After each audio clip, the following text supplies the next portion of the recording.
ఆ మాటను జాగ్రత్తగా మనం పరిశీలన చేస్తే, యెహోవా మీకు విధించిన శిక్ష, ఇంగ్లీష్లో శిక్ష అన్న చోట జడ్జ్మెంట్ అనే పదం వాడబడింది. జడ్జ్మెంట్ అనే పదం, దేవుడు మీకు శిక్ష విధించిన దాన్ని ఆయన కొట్టివేసి ఉన్నాడు. హిబ్రూ భాషలో మిష్పాత్ అనే పదం ఉపయోగించబడింది. మిష్పాత్ అనగా pronounced judgment, a verdict that was delivered from the mouth of a judge. ఒక న్యాయమూర్తి తన కుర్చీలో కూర్చుని ప్రకటన చేసే ఆ శిక్ష ఉంటుంది చూసారా, దాన్ని అఫీషియల్ అండ్ ఫార్మల్ వెర్డిక్ట్ అంటారు.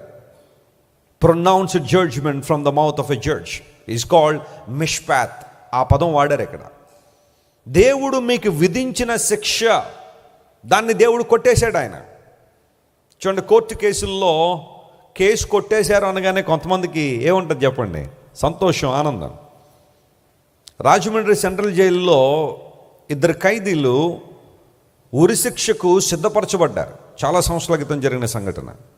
చిలకలూరుపేట బస్సు దహనం కేసులో చలపతిరావు మరియు విజయవర్ధన్ రావు అని 2 వ్యక్తులను తీసుకొచ్చి రాజమండ్రి జైల్లో పెట్టారు. చిలకలూరుపేట బస్సు దహనం కేసు ఆ కాలంలో చాలా సెన్సేషనల్.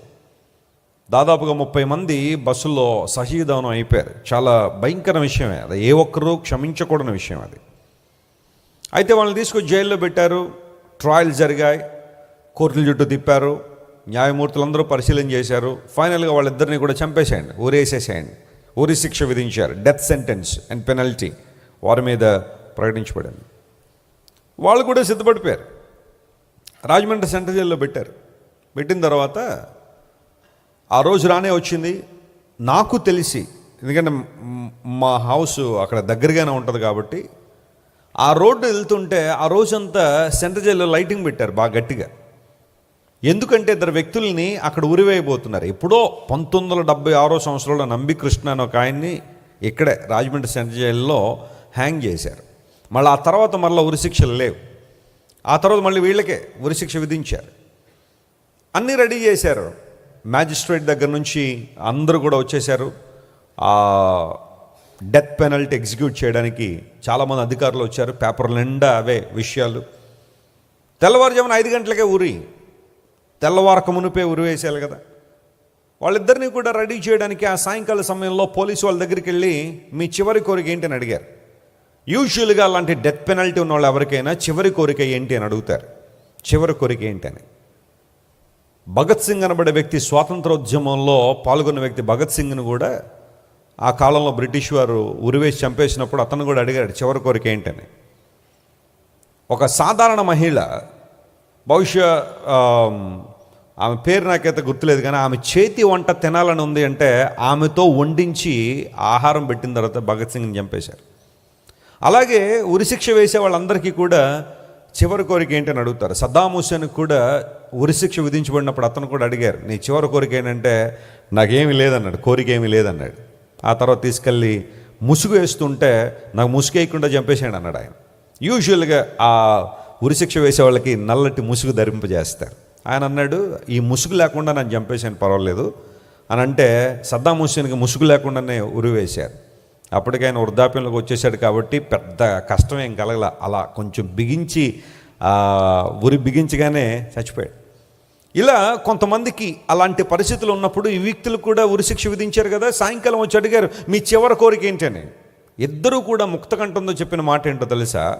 మాకు బాప్తిజం ఇప్పించండి అన్నారు. పాస్టర్ గారిని పిలిపించి మాకు బాప్తిజం ఇవ్వండి. అప్పుడు ఈ జైలు అధికారులందరూ కూడా ఆలోచన చేశారు. చివరి కోరికగా నాకు అది తినాలని ఉంది, వీళ్ళని కలవాలని ఉంది, వాళ్ళని చూడాలని ఉంది, ఇలాంటివేం చెప్పకుండా బాప్తిజం ఇవ్వాలని అడిగారు. గబగబ పాస్టర్ గారిని తీసుకొచ్చి ఆ జైల్లోనే బాప్తిస్మ కార్యక్రమాన్ని ఏర్పాటు చేశారు. క్రైస్తవ మార్గములో లేదా క్రైస్తవ్యంలో బాప్తిస్మం అనగా యేసు ప్రభువును మేము సంపూర్ణంగా అంగీకరించామని చెప్పడానికి బహిరంగ సాక్ష్యం, an external evidence that they believed in Jesus. ప్రభువును వెంబడిస్తున్నాము, యేసయ్య మా హృదయంలోకి ఆహ్వానించాము. ఒకప్పుడు మేము చేసిన పని చాలా పొరపాటే, అది క్షమించరని నేరమే. కానీ ఆ తర్వాత మేము పశ్చాత్తాపడి మా స్థితిగతులను అర్థం చేసుకుని చేసిన పనిని బట్టి పశ్చాత్తాపడి యేసుక్రీస్తు ప్రభువును హృదయంలో చేర్చుకోవడం ద్వారా కల్మషమైపోయిన మన ఆత్మను, కల్మషమైపోయిన మా మనస్సును కడుక్కున్నాము అనే విషయాన్ని వారు బహిరంగ చెప్పగలిగి బాప్తిజం కావాలన్నారు. ఇద్దరికి బాప్తిజం ఇప్పించారు. ఆ తర్వాత ఉరిశిక్ష కోసం అన్నీ రెడీ చేసేస్తూ ఉన్నారు. అర్ధరాత్రి గతించే లోపల ప్రెసిడెంట్ గారి దగ్గర నుండి ఫ్యాక్స్ వస్తూ ఉంది. కొన్నిసార్లు ఎవరైనా హ్యాక్ చేశారేమో, ఈ మెషిన్స్ని హ్యాక్ చేసి ఉరిశిక్ష ఆపమని అంటున్నారేమోనని జైలు అధికారులు పెద్దగా పట్టించుకోలేదు. కానీ ఉరిశిక్షను ఆపండి అని ప్రెసిడెంట్ గారి దగ్గర నుండి రాష్ట్రపతి దగ్గర నుంచి మెసేజ్ వచ్చింది. ఆ తర్వాత మరలా మెసేజ్ వచ్చింది. మూడో మెసేజ్ కన్ఫర్మ్ చేసుకున్న తర్వాత ఆ రోజు ఉరిశిక్ష నిలిపివేశారు. ఆ తర్వాత ఆ ఇద్దరు కూడా ఆ క్షమాభిక్ష పెట్టబడినప్పుడు ఆ రోజు చెప్పిన మాట ఏంటంటే, వీళ్ళిద్దరినీ ఎంతకాలం బతికితే అంతకాలం జైల్లో ఉంచేయండి, బయటకు మాత్రం తేవద్దు, కానీ ఉరిశిక్ష వేయొద్దని ఆ క్షమాభిక్ష పెట్టినప్పుడు వారు ఎంతగా ఆనందించుంటారో, లేదా వారు ఆ శిక్ష కొట్టివేయబడినప్పుడు, క్షమాభిక్ష పెట్టబడినప్పుడు వారు ఎంతగా ఆత్మలో సంతోషించుంటారో మీరు ఆలోచించండి. వారు చేసింది పొరపాటే, ఎవ్వరూ సమర్థించట్లేదు దాన్ని. వారు చేసిన ఆ పని ప్రతి ఒక్కరూ కూడా ఖండించాల్సిందే. కానీ వారు పశ్చాత్తాపపడి మేము చేసింది తప్పు అని నిర్ధారణ చేసుకుని దేవుని వైపు వారు తిరిగిన తర్వాత ఈరోజు ఆ విజయవర్ధన్ రావు అనే సహోదరుడు సెంట్రల్ జైల్లో పాస్టర్గా కొనసాగుతున్నాడు. దేవుని నామమున స్తోత్రం కలుగునుగాక. చక్కగా బైబిల్ పట్టుకుని అందరినీ ప్రేయర్లో నడిపిస్తాడు. ఎస్, ఆ సెంట్రల్ జైల్లో ఉన్న ఖైదీలందరూ కూడా ఏదో ఒక నేరం చేసో, లేదా కొంతమంది రిమాండ్ ఖైదీలో ఎక్కడో చోట ఆ లోపల ఉండడంలో ఒక తీవ్రమైన డిప్రెషన్, నిరాశ. నేను చాలామంది ఆ చెరసాల నుంచి బయటకు వచ్చిన తర్వాత కొంతమంది నన్ను కలుసుకుంటూ ఉంటారు. ఆ పరిస్థితి ఎలా ఉందని చెబుతూ ఉంటే చాలామంది చెప్పిన మాట ఏంటో తెలుసా? మేము బయటకు వచ్చిన తర్వాత సన్మార్గంలో నడవాలని, సత్ప్రవర్తనలో నడవాలని నిర్ణయించుకొని మేము ప్రభు కృపలో వర్ధిల్లుతున్నామని మంచి సేవకులైన వాళ్ళు కూడా చాలామంది ఉన్నారు.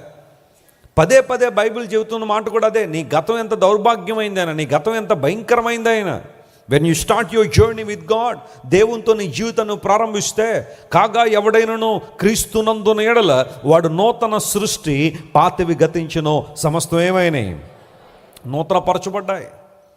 సమస్తము నూతనపరచబడిన అనుభవంలోనికి మనం వస్తున్నాము. దేవుడు ఆయన విధించిన properly and formally pronounced judgment upon the world.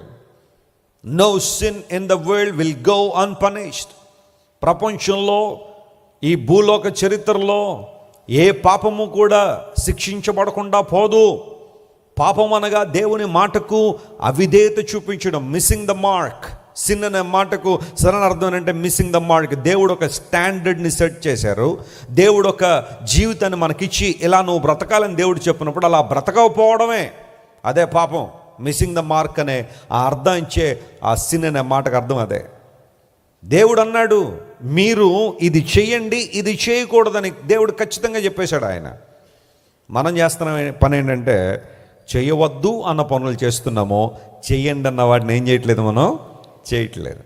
That's the sin, అదే పాపం. పాపం వల్ల మనిషికి శిక్ష విధించబడింది, శిక్ష ప్రకటించబడింది. అయితే మానవుడు సంతోషించి ఆనందించాల్సిన కారణం ఏంటంటే, దేవుడు విధించిన శిక్షను ఆయనే ఏం చేశాడు, మరలా కొట్టేశాడు. ఏం జరిగింది ఇక్కడ? మన మీదకు రావాల్సిన శిక్ష ఎటుపోయింది? మానవులందరూ పాపం చేసి దేవుడు అనుగ్రహించి మహిమను పొందలేకపోతున్నప్పుడు ఈ శిక్షను ఎవరు భరించారు? నేను పాపినైనప్పుడు నాకు రావాల్సిన శిక్ష ఏమైంది? ఈరోజు నేను దేవుని స్థలంలో నిలబడి, ప్రభువా నా శిక్షను కొట్టివేసినందుకు నీకు వందనాలు అని నేను చెప్పానంటే, ఆ శిక్షను నాకు బదులుగా ఎవరు భరించారు? ఎవరు ఆ శిక్షను నాకు బదులుగా తీసుకున్నారు? పాత నిబంధన గ్రంథంలో ఎవరైనా దేవునికి విరోధంగా పాపం చేస్తే దానికి తగిన మూల్యం చెల్లించుకోవాల్సి వచ్చేది. ఒక గొర్రె పిల్లను కానీ, మేక పిల్లను కానీ, ఒక కోడెని కానీ తీసుకొచ్చి బలివ్వాల్సిన పరిస్థితి ఉండేది. ఎందుకు దేవుడు ఆ పరిస్థితిని అనుమతించాడు? దేవుడు ఏదైనా చేశారు అంటే దాని వెనకాల ఒక పరమార్థం ఉంటుంది, ఒక మహోన్నతమైన అర్థం ఒకటి ఉంటుంది.